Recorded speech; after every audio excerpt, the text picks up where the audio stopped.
लेकिन कहानी इससे कहीं और ज्यादा गहरी है। सवाल ये है, क्या जिया डायनेस्टी सच में मौजूद थी? आइडिया पैदा हुआ कि राजा को शासन करने का अधिकार स्वर्ग से मिलता है, जिसने आने वाले हजारों साल तक चीन की पहचान तय कर दी।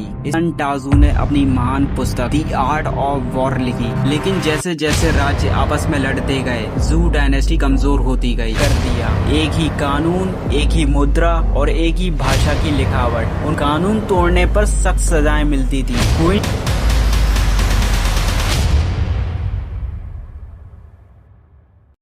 जब हम चाइना का नाम सुनते हैं तो दिमाग में क्या आता है? Great wall of China, kung fu, या फिर वो हजारों साल पुरानी सभ्यता जिसने पूरी दुनिया को चौंका दिया। लेकिन कहानी इससे कहीं और ज्यादा गहरी है। ये वो धरती है जहाँ राजवंश बदले, युद्ध हुए, खोजें हुई, ऐसे इन्वेंशन निकले जिनके बिना आज हमारी मॉडर्न दुनिया अधूरी है। तो चलिए आज हम उस समय में चलते हैं जहाँ से शुरू होती है चाइना की असली कहानी।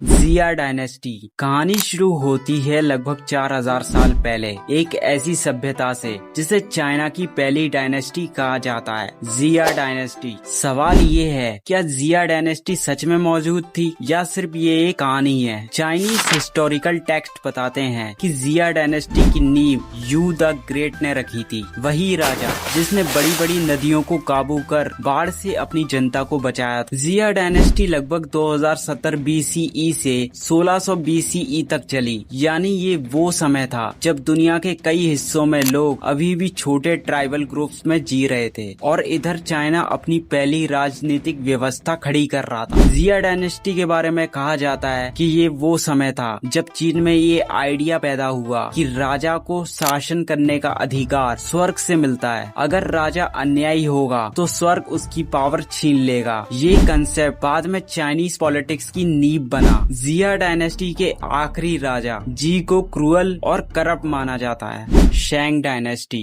नदी के किनारे बसे छोटे छोटे गांव, मिट्टी के घर और लोग जो आसमान और धरती को भगवान मानते थे। इन्हीं गांव में से एक ऐसी ताकत उठी जिसने आने वाले हजारों साल तक चीन की पहचान तय कर दी। इस ताकत का नाम था शेंग डायनेस्टी। कहते हैं कि शेंग रूलर्स के पास तलवारें और सेना ही नहीं थी, बल्कि उनके पास एक अनोखा रहस्य भी था। वो रहस्य था भविष्य देखने की कला। रात के अंधेरे में राजा अपने महल में बैठता, सामने रखे जाते कछुओं के शेल्स और बैलों के बोन्स। उन पर प्रश्न लिखे जाते, कल युद्ध जीतेंगे या हारेंगे, बारिश होगी या नहीं होगी। फिर इन हड्डियों को आग में जलाया जाता और जैसे ही उन पर दरारें पड़ती, पुजारी उन दरारों को पढ़कर राजा का भविष्य बता देता। यही थे ऑर्कल बोन्स, चीन की पहली लिखावट। शेंग लोग अपने पूर्वजों को भगवान मानते थे। उनका विश्वास था कि उनके पूर्वज ही उनके भाग्य को कंट्रोल करते हैं, लेकिन उन्हें खुश करने का तरीका थोड़ा डरावना था। Human sacrifice. कब्रों से मिले सबूत बताते हैं कि राजाओं के साथ सैकड़ों इंसानों को जिंदा दफना दिया जाता था ताकि वे परलोक में राजा की सेवा कर सकें। लेकिन हर डायनेस्टी का अंत होता है। शेंग डायनेस्टी का अंत हुआ उसके आखिरी राजा डी जिन की वजह से। इतिहास कहता है कि वो अत्याचारी था, शराब में डूबा हुआ था। उसकी रानी दाजी पर भी आरोप है कि उसने उसे और भी क्रूर बना दिया।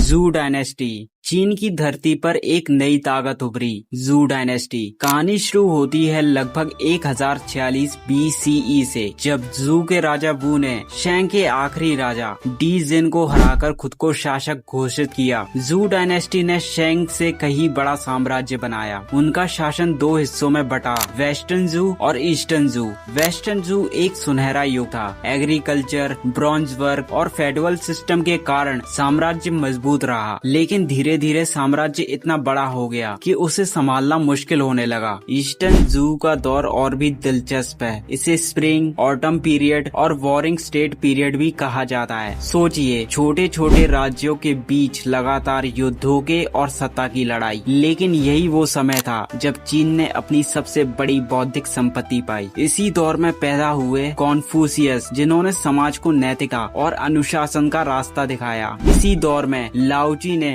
ताओइज्म का बीज बोया, जिसने प्रकृति और सरल जीवन का महत्व समझाया। और इसी दौर में सन टाजू ने अपनी महान पुस्तक द आर्ट ऑफ वॉर लिखी। लेकिन जैसे जैसे राज्य आपस में लड़ते गए, जू डायनेस्टी कमजोर होती गई। आखिरकार 256 BCE में क्वीन स्टेट ने जू को पूरी तरह से परास्त कर दिया।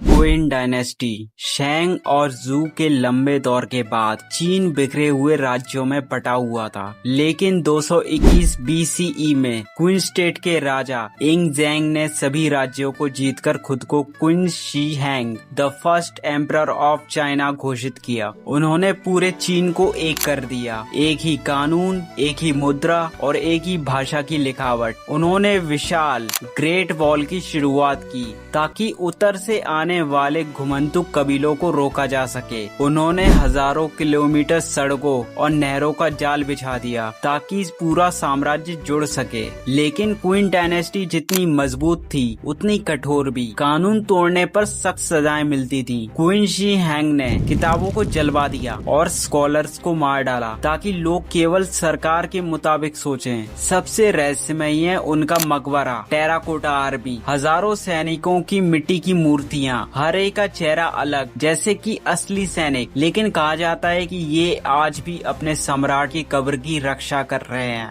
लेकिन सत्ता की कठोरता और जनता के अत्याचार ने इस डायनेस्टी को ज्यादा दिन टिकने नहीं दिया। क्वीन शी हैंग की मौत के बाद बगावतें उठी और 15 साल में क्वीन डायनेस्टी का अंत हो गया। हैन डायनेस्टी। क्वीन डायनेस्टी के पतन के बाद चीन फिर से अशांति में डूब गया। लेकिन 206 BCE में एक साधारण किसान पृष्ठभूमि से आए नेता लियू बांग ने बगावत की और खुद को सम्राट घोषित किया। यहीं से शुरू हुई हैंग डायनेस्टी। अगले 400 साल तक चीन की पहचान बनी। हैंग रूलर्स ने क्वीन की कठोर नीतियों को बदला और एक संतुलित शासन बनाया। उन्होंने कॉन्फ्यूशनिज्म को राज्य की आधिकारिक विचारधारा बना दिया, यानी राजा जनता का पिता है और जनता उसका परिवार। इसी दौर में चीन ने अद्भुत तरक्की की। सिल्क रोड खुला, जिससे चाइना का व्यापार रोम तक पहुंच गया। कागज का आविष्कार हुआ और चाइनीज कल्चर, कपड़े, कला और साहित्य पूरी दुनिया को प्रभावित किया। हैंग डायनेस्टी इतनी प्रभावशाली थी कि चीनी लोग खुद को हैंग चाइनीज कहते हैं। लेकिन समय के साथ भ्रष्टाचार, महल की साजिशें और किसान विद्रोह ने इसे कमजोर कर दिया। 220 कॉमन एरा में हैंग डायनेस्टी टूट गई और चीन फिर से छोटे छोटे राज्यों में बट गया। सुई डायनेस्टी। हैंग डायनेस्टी के पतन के बाद चीन लगभग 400 साल तक बिखरा रहा, छोटे छोटे राज्यों में बटा हुआ। लेकिन 581 कॉमन एरा में एम्परर वैन ऑफ सुई ने इसको जीतकर फिर से चीन को एक कर दिया। यही थी सुई डायनेस्टी की शुरुआत। सुई रूलर्स ने कई बड़े काम किए। पूरे चीन में ग्रैंड कैनल्स बनवाया, जिससे उत्तर दक्षिण को जोड़कर अनाज और व्यापार को आसान बना दिया। ग्रेट वॉल की मरम्मत और विस्तार किया, सब लेकिन संगठित प्रशासन लागू किया। लेकिन सुई एम्परर का सबसे बड़ी कमजोरी थी ओवर एम्बिशन। एम्परर यंग ने बहुत बड़े बड़े युद्ध छेड़े, खासकर कोरिया के खिलाफ। इन युद्धों और भारी टैक्स ने जनता को बुरी तरह से परेशान कर दिया। आखिरकार विद्रोह भड़क उठे और सिर्फ 37 साल के बाद 618 कॉमन एरा में सुई डायनेस्टी गिर गई। लेकिन इसकी सबसे बड़ी उपलब्धि थी चाइना को फिर से एकजुट करना।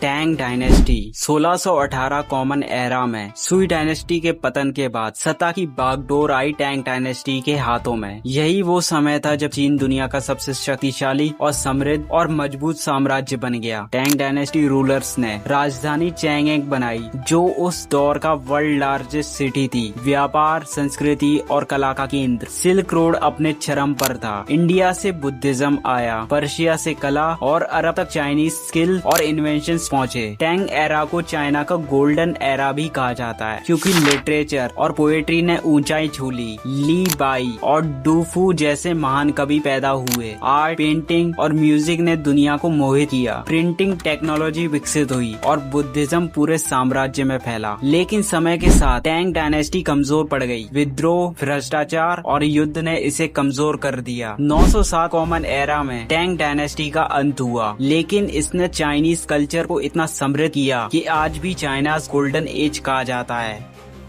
सोंग डायनेस्टी 907 कॉमन एरा में टैंग डायनेस्टी के पतन के बाद चीन फिर से बिखर गया, लेकिन 960 कॉमन एरा में एम्परर ताइजू ऑफ सोंग ने सत्ता संभाली और शुरू हुई song dynasty. Song dynasty rulers ने युद्ध से ज्यादा ज्ञान और इनोवेशन पर ध्यान दिया। सोंग डायनेस्टी की सबसे बड़ी उपलब्धियां थी गन पाउडर जो हथियारों में प्रयोग होता है, कंपास का इस्तेमाल, प्रिंटिंग टेक्नोलॉजी जिससे किताबें और ज्ञान आम जनता तक पहुंचा, पेंटिंग, पोएट्री और कैलीग्राफी अपने चरम पर थी। इकोनॉमिक रिफॉर्म्स ने सोंग चाइना को उस समय दुनिया की सबसे ताकतवर अमीर व्यवस्था बना दिया। शहरों में बाजार और इंटरनेशनल कॉन्टैक्ट तेजी से बढ़े, लेकिन सोंग डायनेस्टी की कमजोरी थी सैन्य शक्ति। उत्तर से आने वाले घुमंतु कबीलों ने उन्हें लगातार चुनौती दी।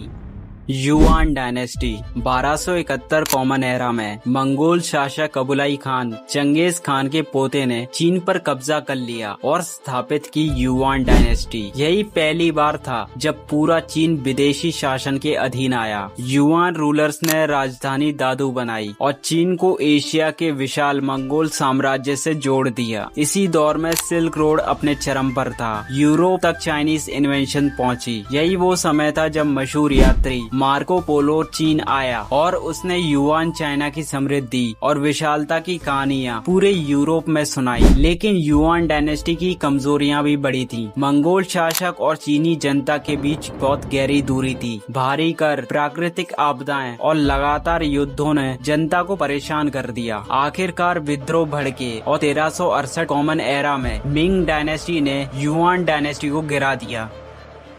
मिंग डायनेस्टी 1368 कॉमन एरा में विदेशी मंगोल शासक को हराकर सत्ता में आई मिंग डायनेस्टी। यानी ये वो दौर था जब चीनी जनता ने अपनी पहचान फिर से हासिल की। मिंग रूलर्स ने चीन को फिर से मजबूत और समृद्ध बनाया। फोरबिडन सिटी का निर्माण हुआ, एक विशाल महल जो आज भी चीन की शक्ति का प्रतीक है।